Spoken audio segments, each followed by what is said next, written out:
वाघ समोर आला की सुटका अशक्य अशीच सर्वसाधारण धारणा असते. पण शिंदेवाई तालुक्यातील सावंगी बडो परिसरात एका 30 वर्षीय गुराख्याने अक्षरशः मृत्यूच्या दाढेतून स्वतःची सुटका करून घेतली. वाघाने त्याच्यावर झडप घालून काही अंतर फरफटत नेले. मात्र हा माणूस नसून जनावर आहे असा समज झाल्याने हल्ला केल्याचा अंदाज व्यक्त केला जात आहे.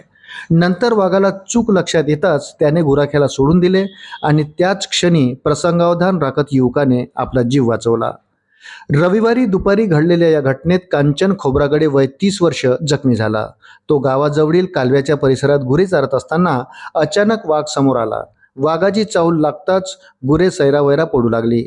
कांचनने मागे वळून पाहताच वाघाने त्याच्यावर झडप घातली. प्रत्यक्षदर्शीच्या माहितीनुसार वाघाने काही अंतर त्याला फरफटत नेले. मात्र काही क्षणातच वाघ थांबला. कदाचित जनावर समजून केलेला हल्ला असल्याचे लक्षात आल्याने त्याने कांचनला सोडून दिले असावे असा अंदाज वन अधिकाऱ्याकडून व्यक्त केला जात आहे.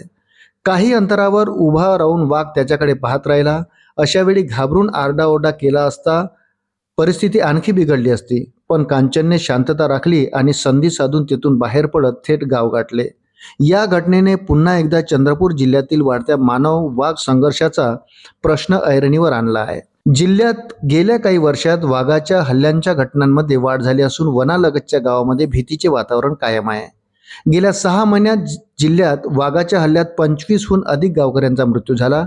हा आकडा कमी होण्याऐवजी दिवसेंदिवस वाढत चालला आहे. जिल्ह्यात जेवढे वाघ ताडोबा व्याघ्र प्रकल्पात आहे त्यापेक्षा अधिक वाघ जंगलाच्या बाहेर आहेत.